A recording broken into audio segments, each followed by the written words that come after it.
Hello, I'm Ed Gordon. The question of policing and the value of black lives is a hot-button political issue. Rising racial tension has split America more than we've seen in generations. And there are clear differences between how Republicans and Democrats approach America's racial rift. The outcome of the election will certainly determine how America deals with an issue that has exploded in the streets. Today, a look at policing, justice, and black lives. Up next on Impact the Vote.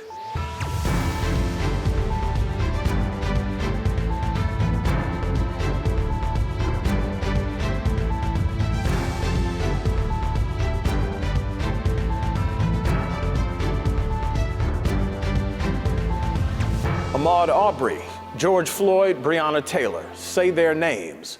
Unfortunately, these names have been added to an already long list of victims who lost their lives, presumably in part or solely because of their race.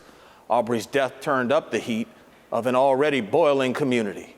George Floyd's 8-minute and 46-second murder took that flame to a full-blown explosion. And Breonna Taylor's death and the subsequent aftermath showed that in spite of all that has occurred this year, America still has not found a way to deal with what has been known for years. America has two systems of justice, and the rules apply simply depending on your color. Joining me, a man who's become the face of that fight, attorney Ben Crump, who represents, among others, the families of Ahmaud Arbery, George Floyd, and Breonna Taylor. And Felonious Floyd, George Floyd's brother. I welcome you both. Thank you so very much. Greatly appreciate it. Ben, let me start with you. Before we go anywhere, I want to make sure that we get into how important voting is. You and I have talked about that. You talk about having jurors, and that's taken from the voting rolls. But I think about what is happening with the Attorney General in Kentucky. I think about the prosecutor, Bob McCullough, in Ferguson, and how often he was reelected and reelected and reelected. Talk to me about the importance of voting and what that means to what you're fighting for. Ed, in America, when we think about the death of Justice Ruth Bader Ginsburg in the United States Supreme Court and the fact that our current president, Donald Trump, has already put two conservative judges on the Supreme Court and almost 300 federal judges with lifetime appointments who think very similarly to him, we have to understand that elections have consequences. I mean, from the very top all the way down to the local elections, when you're voting on who the district attorney is, who's going to decide who goes to jail and who doesn't go to jail, who's going to decide these killer cops who engage in these extrajudicial killings of black and brown people unjustifiably, if they're going to be held accountable. Whether the mayor is going to be somebody who has a police chief and a police department that is diverse and tries to encourage protection and service of everybody and not just a single few. Mr. Floyd, let me ask you, it's so very easy to have fervor about your brother's death when it happened. But as time goes on, you have, unfortunately, subsequent cases. Breonna Taylor is one I think about. But your brother's death really ignited something that had been boiling for a long time. And as I said in the open, caused an explosion. I'm curious what you want people to know and understand now, because we promised to keep his legacy alive. What do you want us to do to make sure that we're doing that? I want everybody to continue to go out and protest and pretty much speak their mind. And everybody should vote coming November the 3rd, because we need leaders in office now. Right now, a lot of people are passing and dying. Every time you look up, you see somebody being shot or somebody being killed that's black. And being a black man, it makes it hard on me just to be able to go out every day and wonder, will I come back to my home? Mr. Floyd, let me ask you, in relation to what we have seen, You know, electing a president and moving to the idea of national reform is one thing, but you and I, and you better than most of us, understand the question of states' rights and how every police department is policing itself. Would you like to see more federal regulation in how policing happens in this country? I look at what they did to Michael Vick, and the dogs got more justice than Breonna Taylor. They made federal laws to protect animals, but they need to make federal laws to protect human beings. I'm a black man, and I had to watch my brother on a video dying 8 minutes and 46 seconds. 5 minutes is when he lost his last breath. And the other 3 minutes, the guy still was on his neck. And to me, that's white supremacy at its finest. I'm going through a lot. Mr. Gordon, I'm going through a lot. Every day I get asked the same questions. We need laws for you won't have individuals like me running around having nightmares every night, wondering and looking and hoping that my brother comes. And all the time I see that same picture of that guy with his foot on my brother's neck. When you think about so many of these cases that we have talked about, Ed, over the years, they are young people who has so much possibility.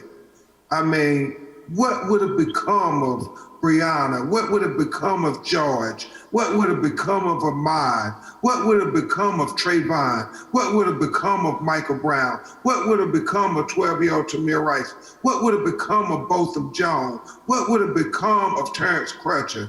What would have become of 7-year-old Aiyana Stanley from Detroit? What would have become of Stephon Clark from Sacramento? What would have become from Sandra Bland outside of Houston, Texas? What would have become of Trayford Pellerin in Lafayette, Louisiana? What would have become of Joseph Jefferson in Lafayette, Louisiana? What would have become of Eric Gardner in Staten Island, New York? What would have become of Corey Jones in Palm Beach, Florida? What would have become of Alton Sterling in Baton Rouge, Louisiana? What would have become of Marquise McGlockton in Clearwater, Florida? What would have become of Laquan McDonald in Chicago, Illinois? What would have become of Atiana Jefferson in Fort Worth, Texas? What would have become of Natasha McKinney, killed in a jail in Virginia while she was in her t-shirt and underwear and tased 12 times? What would have become of Pamela Turner having a mental health crisis on the ground and the police shoot her 5 times while he's on his feet? I mean, we have to come to the point in America where we don't continue to engage into intellectual justification of discrimination that continues to commit legalized genocide on Black people in America. And I'm like Philonis. He said it just so appropriately. We have to go vote. We have to try to do something to make a difference for the betterment of this world for our children. This is our moment to have systematic reform in America to change the culture and the behavior of policing in America. And we can't lose this moment. Yeah. I remember Philonis and I talked about often, we got to change this moment into a movement. We got to change this pain we all collectively feel into a sense of power. And most importantly, we got to transform all of this protest into policy to try to prevent the next George Floyd or Breonna Taylor. And we should note, Ben, the act you talked about that sits on Mitch McConnell's desk will not change if, in fact, the Democrats don't find a way to overturn that Senate, because he will just stall it and keep it on that desk. Mr. Floyd, again, my love to you and your family, brother. You know, I meant what I said, that we are behind you. And if ever you just need somebody to talk to, you can get my number from Ben. And we'll go, as I said, go on and chop it up somewhere. So hang in, brother. I know it's not easy, but we got love for you. And Ben Crump, you know how I feel about you. Hey, brother, I love you to death. And thank you again, Ed, for always using your voice, man. I appreciate it. Thank you so much. Thank you, gentlemen. I appreciate it. I'm joined now by Linda Williams, president of NOBLE, the National Organization of Black Law Enforcement Executives. Ms. Williams, thanks for being with us. Greatly appreciated. Let me start this by telling you that I understand policing in a sense because my brother, two of my cousins, and one of my best friends were police officers, and one was a police chief. So I understand how difficult the job is, and sometimes outside looking in, we don't understand that. That being said, I also understand with the times we sit, it must be very difficult for African-American law enforcement to balance the idea of being black and understanding what that means and still being within the fraternity of police officers. Give me a sense of, particularly over the last 2 years, what the organization has been dealing with and trying to get people to understand. Well, good afternoon, and thank you for having me, Ed. We represent our communities, and under the 21st century model of policing, we are an extension of our communities. But it is challenging when you have to protect the very communities that you see are being destroyed or those that are not coming under the letter of the law. And so as the Black law enforcement executives, you have twofold. You have to hold up your professional responsibility, but again, you can't help but still feel some kind of way because it is your very communities that you're seeing being destroyed. There's also a need, quite frankly, for a new narrative in terms of being honest about what policing has been before the 21st century and through the 21st century, including black officers at times. Give me an understanding of, as we are looking at election season, how important it is to vote. I think about the idea of sheriff's departments that are often, in most cases, elected, or police chiefs who are often appointed by elected officials. Can you give our community a sense of what needs to be understood if we want real change to occur? We have to vote. And one of my agenda items as the new president was a voter engagement. In order to be the change that we want to see, we have to vote. So that means we have to stay informed about the persons who are running, their agenda, and their tickets. Even more so as we talk about, elections, that, policing is just that it has gone so many years that it has really patrolled itself. And NOBLE is calling for a national legislation, a national use of standards and accountability. Until we see that reform through our elected officials, through the halls of Congress, and through our community leaders, then policing will stay as it is. So we have to call out for that reform, for that accountability and transparency. Yet there are too many police officers who do turn a blind eye to many of the things that have gone on in the streets, and quite frankly, that have become, or were at least, commonplace for many years. It was a culture, and it was not seen as deadly as it became, let's say. What is the organization doing in making sure that if in fact you feel you need to stand up, you will be protected? Because we know there will be people who will be ostracized, and it will be very hard to work until we really change a culture, which is not going to happen overnight. And it starts at the top.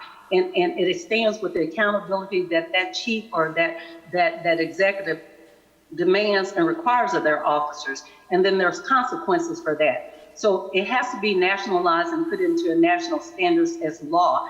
Then there's consequences. And that's a safety net for people that are doing their jobs, that they don't have to fight the system.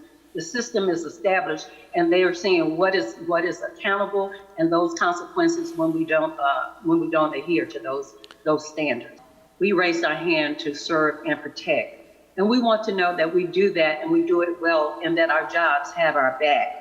And a lot of times that's the stress that you have from politics, you have from within your department, and even the very communities that you serve. And that's why it's so important that we have to have national standards. There has to be legislation, just like everything else, that is not left at the discretion of a police chief and that culture in that community, so that we can safely and effectively do our jobs and know that we have the true backing of the law that would help us and protect us in carrying out our responsibility. And do you believe that national regulation of policing to a great degree will ever happen? How optimistic are you that that would happen? I'm very. I think that this is a movement, not a moment. and the world is tired. It started as a Black Lives Matter issue, but it becomes a human issue. And we see protesters and marchers out there from every ethnic group, from every economic walk of life. And people are tired, and it's gone into corporate America and even a global stage. And so it's going to be difficult. You know, all change comes, with a lot of struggles before it becomes an effect. We might not come home with all of it, but if we can make life better for the future of our law enforcement personnel, then it has been worth the fight. So I'm very optimistic that we will bring some change in the reform of policing. Linda Williams, thank you so much for joining us today. Greatly appreciate it. And thank you for having me.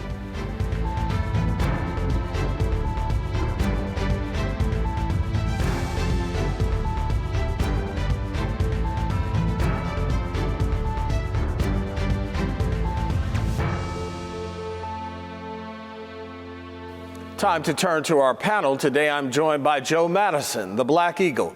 Joe can be heard Monday through Friday, 6 to 10 a.m. Eastern on Sirius XM Channel 126. Political commentator Sophia Nelson joins us, and political analyst Shermichael Singleton is with us as well. I thank you all for being with us. Greatly appreciate it. Let me start, Joe, with you, if I might. This election is going to hinge on what type of policing we see, at least for the next 4 years. Give me your biggest concern. I think the biggest issue, and it's really become a misnomer, and that is defunding. Now, that doesn't mean getting rid of the police department. What the far right has done is use those words to frighten people. But I think we're going to have to really look at how police departments operate, how they work. And to make it simple, get back to community policing. Well, I think there are two issues, Ed. First of all, I think all of us would agree that the states have a role. Policing is a local issue. What I'm looking for from a Biden-Harris administration, however, particularly given that my sorority sister Kamala Harris has a background as an attorney general and as someone in law enforcement, is that we will set some national standards. I think it should be universal that we get rid of these no-knock warrants. I think it should be universal about chokeholds. I think it should be universal about certain things that the federal government can mandate down upon the states, and then they are enforced at the local level, which is how this should always work anyway. I think that community policing, like Joe says, is spot on. But I do think we will see a change because this issue has ratcheted up now in a way post George Floyd, with white America paying attention and white America marching in the streets. I think it's very interesting, something that former Vice President Joe Biden stated at the first debate, which was that he would bring along members of the community activists, along with officials from law enforcement to in part talk about community policing, as Joe Madison mentioned, but also to figure out ways for in the long run to make law enforcement more accessible for the community so that they don't view them necessarily in a negative light, but to also, more importantly, make sure that law enforcement is familiar enough with the cultural differences of the community so that as they're quote unquote policing these communities, there is not this initial or immediate action to overreact with immediate force and violence against said individuals of the community. The other issue, I think, has to do with immunity for police. We really have to address that issue. Let me, Johnny Cochran, the pre-Benjamin Crump, let me tell you, once told me years ago that all you have to do is make these municipalities pay for the injustice, the abuse that we have continued to see for decades. If you take away this immunity that they have, you hold these municipalities and these policemen individually responsible, then I think, someone said a long time ago, you hit people in their pocketbooks and their hearts and minds will follow. And so would public policy. Sophia, we can suggest that, and though we see the payout, $12 million to Breonna Taylor's family, one of the issues that we have is a question of the wink and a nod that this president continues to have with these deaths and these injustices, this misuse of power. It seems that there is still a wink and a nod to police from this administration to keep doing what you're doing. I don't think there's a wink and a nod at all. I think he's being very transparent about who he is and what he supports and what he doesn't. Listen, one of the easiest questions any president or leader can answer is, do you support white supremacy or do you condemn white supremacy? And at the first debate, the president of the United States of America failed to do that. And subsequently, after he failed to do that, he's very clear about his language. As Joe said, law and order is buzz code for 1968 Richard Nixon running for the presidency after Johnson drops out. It is a code word that's not so much code anymore. We all know what it means. It's a whistle. We all support law and order. All of us want safe communities and safe neighborhoods. There's not one of us that wants to be harmed or hurt in our homes or our communities, most certainly from the police. And so on the Breonna Taylor case, I've written about this, Ed, and I wrote a column about this in my column in the Daily Beast about this issue of the settlement. I wasn't happy because $12 million is great for those who filed the wrongful death suit, right? But Breonna Taylor needs more than a wrongful death payment to her family. You can't tell me you're paying out $12 million as the city of Louisville and you're going to make changes, but nobody's accountable for her death. This administration has clearly drawn a line in the sand. And particularly beyond his base, it's going to be difficult for this president to, considering what we've been through the last 6 to 8 months, bring other people on board for that. How do you see it? Well, I mean, difficult. I would say mathematically impossible. The president has a ceiling. We saw that in 2016, and that ceiling is around 35 to 40%. And that's not even including the margin of error, which could be less or slightly more. I think there's a reason why the president uses this type of rhetoric. One, because he wants to hyper-energize his base, because he absolutely needs every single one of the individuals who turned out nearly 4 years ago to turn out again. I also think it is why you see the president continue to attack the absentee ballot process, because he's aware, if you look at the numbers where they currently stand, he's not going to win. This isn't my opinion. This is based off of raw data. And sure, it may take a couple of weeks for all the ballots to be counted, but I'm pretty certain that it's going to end with Vice President Biden likely being the president-elect. So I think Donald Trump realizes this. He realizes what's going on in New York and other states across the country that are looking into him and his family with criminal investigations that Sophia is very familiar with from her legal background. And this is a guy, Ed, who is in a corner fighting with everything he has to stay in that White House. And that means he's willing to say anything and do anything to maintain power, which means we have to be vigilant in making sure we get out there and vote. And for those in our community who are going to go the absentee route, we have to make sure that they complete those ballots as accurately as possible. So when the Trump campaign contests those things in court, they can maintain, stand ground, and be issued as valid. Yeah, not if, but when. Let me take it to the other side very quickly. Joe, one of the things that we know with the Biden-Harris side, 1994 crime bill was problematic for Joe Biden, particularly in our community. And of course, there many see as a spotty record as AG for Kamala Harris in California. Do you believe those two things have been asked and answered? Joe Biden and Kamala Harris have to come clean. That is, we may not have foreseen the impact that the policy had. Sophia, do you believe we've seen fervor, anger, violence in the streets? Do you believe that we will see a protest vote? Will what we saw in the streets turn into numbers at the polls? If there's been violence, it's for people intervening who probably are not a part of the peaceful protests that we saw break out, not just here in the United States, but all over the world. I've never seen anything like it. None of us has. And I think that there is going to be a blue wave. Remember, I said this right here. There's going to be a blue wave that's going to overtake this country.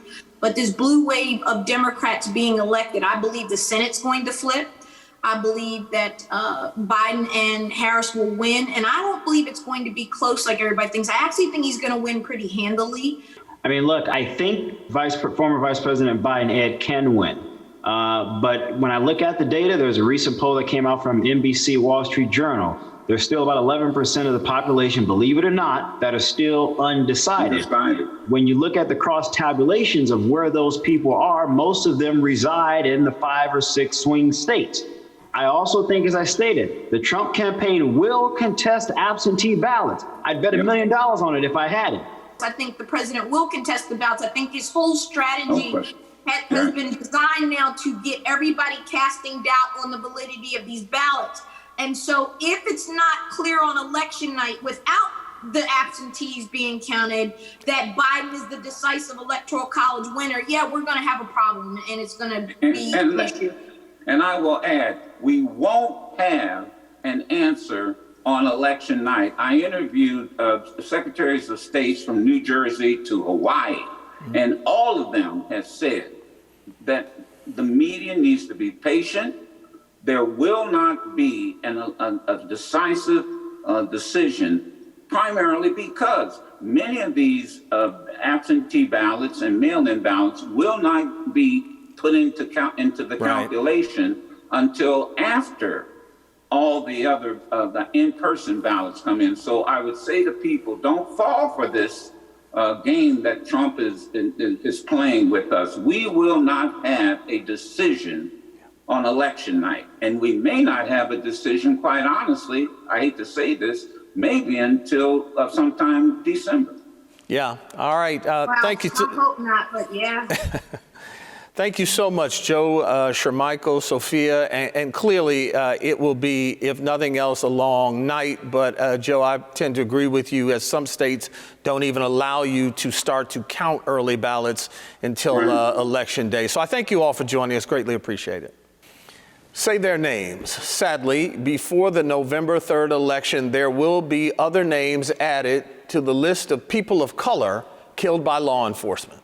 Again, for no other reason other than their race. Our nation faces real questions about policing and the true notion of equality in the justice system. How much injustice lives within that system? And then there's the biggest question of them all. What is the true value of a black life in America? This election won't cure social injustice or stop unjust law enforcement killings immediately. However, Trump and Biden will attack these issues differently, and lives will hang in the balance. For years, it's been said that people died for your right to vote. Well, this time, your voting can actually save lives. So take it seriously. Join us next week when we'll be just days away from the election, and we'll take a look at where we are, what the polls are showing, and hear why Black America must answer the call. I'm Ed Gordon. Thanks for joining us.